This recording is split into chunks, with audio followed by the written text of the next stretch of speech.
नमस्कार, मैं निधि सिंह और आप देख रहे हैं इम्पैक्ट लाइव न्यूज़। और अभी हमारे साथ बातचीत करने के लिए जेडीयू के प्रवक्ता अरविंद निषाद जी हैं।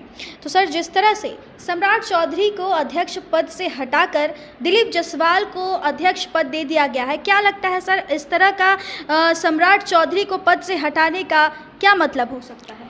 देखिए निधि जी, यह मामला भारतीय जनता पार्टी का आंतरिक मामला है और भारतीय जनता पार्टी ही नहीं, देश और प्रदेश की कोई भी पार्टी अपने संगठन में विस्तार करती है, संगठन में बदलाव करती है, यह उसका आंतरिक मामला होता है। भारतीय जनता पार्टी बिहार सहित देश के कई राज्यों के प्रदेश अध्यक्ष पद में बदलाव किया है और प्रभारियों का मनोनयन किया है। उसी क्रम में बिहार में सम्राट चौधरी जी के जगह पर माननीय मंत्री श्री दिलीप जायसवाल जी को अपना प्रदेश अध्यक्ष नियुक्त किया है और दिलीप जायसवाल जी भारतीय जनता पार्टी के नेता हैं और एनडीए सरकार में जिसका नेतृत्व आदरणीय मुख्यमंत्री नीतीश कुमार जी कर रहे हैं, उसमें कुशल मंत्री के रूप में अपना कार्यभार कर रहे थे। और मैं समझता हूं कि उनके मनोनयन से एनडीए बिहार में मजबूत होगा और बेहतर तरीके से भारतीय जनता पार्टी, जनता दल यूनाइटेड का समन्वय स्थापित होगा और हम लोग आगामी विधानसभा चुनाव जो 2025 में होना है उसमें बेहतर प्रदर्शन करेंगे। आज उन्होंने अध्यक्ष पद संभालते ही बिहार में घोषणा किया कि आगामी विधानसभा का चुनाव आदरणीय मुख्यमंत्री नीतीश कुमार जी के मार्गदर्शन और नेतृत्व में लड़ेंगे।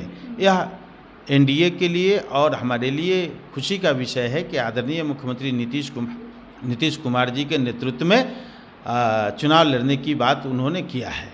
एक सवाल और रहेगा सर कि जिस तरह से अभी चारों तरफ हर तरफ सुनील सिंह को लेकर के बात चल रही है कि उन्हें उनके पद से निष्कासित कर दिया गया है, तो वो सब आरोप नीतीश कुमार पर लगा रहे हैं, इस पर क्या कहेंगे सर? देखिए निधि जी, आदरणीय मुख्यमंत्री नीतीश कुमार जी का जिस प्रकार से उन्होंने सदन में अपमान करने का काम किया, मिमिक्री करने का काम किया, तो लेकिन शक्ति यादव का अभी जस्ट रिपोर्ट आया है कि अगर वो मिमिक्री का वीडियो है तो वो चुनौती दिए हैं कि वो वीडियो सामने लाकर दिखाए। आचार समिति जिस मामले की सुनवाई और कार्रवाई कर रही थी, लगातार उनको इस मामले में अपना पक्ष रखने के लिए बुलाया, लेकिन सुनील सिंह जी कभी भी लगातार 5वीं बार संभवतः उपस्थित नहीं हुए आचार समिति के समक्ष। और जिस दिन यानी परसों आचार समिति के समक्ष वह उपस्थित हुए तो आचार समिति के औचित्य पर ही सवाल खड़ा कर दिया। तो ये बताइए कितना गंभीर मसला है कि आपको जिसके समक्ष उपस्थित होकर के अपनी बात को कहना था, आप उसके औचित्य पर आपने सवाल खड़ा कर दिया। आप कोई बात कहना था तो आपको आचार समिति के सभापति, विधान परिषद के उपसभापति आदरणीय रामवचन राय जी के नेतृत्व में कार्य कर रहा था, कुछ कहना था तो उनके समक्ष आपको उपस्थित होकर के अपनी बात रखनी थी, लेकिन वहाँ उन्होंने बात नहीं रखा। जब उपस्थित हुए तो उपस्थिति के दरमियान भी उन्होंने तरह तरह के सवाल किया सभापति महोदय से। तो ये जो कार्य संस्कृति है, इस कार्य संस्कृति के भी खिलाफ जा रहा था।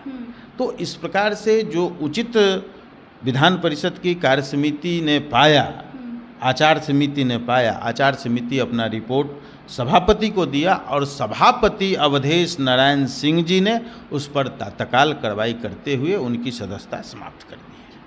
तो आपने सुना कि सुनील सिंह की जो सदस्यता रद्द हुई है और सम्राट चौधरी को अध्यक्ष पद से हटाने को लेकर के क्या कुछ कह रहे हैं अरविंद निषाद जी। तो आपको क्या लगता है, हमें कमेंट बॉक्स में अपनी ओपिनियन दे दीजिएगा और ऐसे देश दुनिया की तमाम खबरों के लिए हमारे चैनल को सब्सक्राइब कर लीजिएगा। बहुत बहुत धन्यवाद।